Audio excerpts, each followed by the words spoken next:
I have a question for you today. Have you ever felt like it was hard to ask God to bless your own life? I know it seems easy to ask God to bless other people's lives, but sometimes it's hard to ask Him to bless our lives. In the scripture that we are doing today, it's 1 Chronicles 4 and 10, and it's a famous prayer that many of us have heard many times, the prayer of Jabez, and this is how it goes.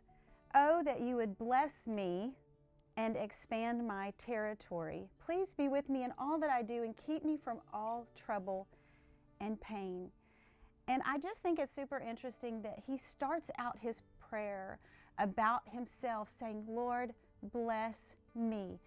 And many times it's hard to ask God for that because I think we're thinking of it in a materialistic way. But what if we simply ask God to bless us with peace of mind or bless us with a compassionate heart?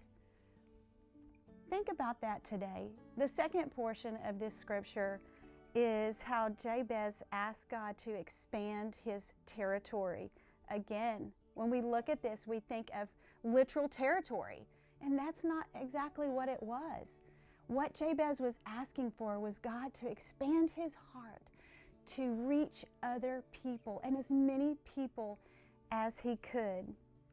You know, one of the greatest things about this scripture that amazes me is that Jabez had such confidence when he came to the Lord in prayer.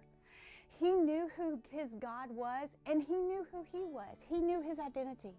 So I encourage you today, as you pray, to come to God with confidence in who He is and understanding who you are in Him. And don't be afraid to ask God to bless your life.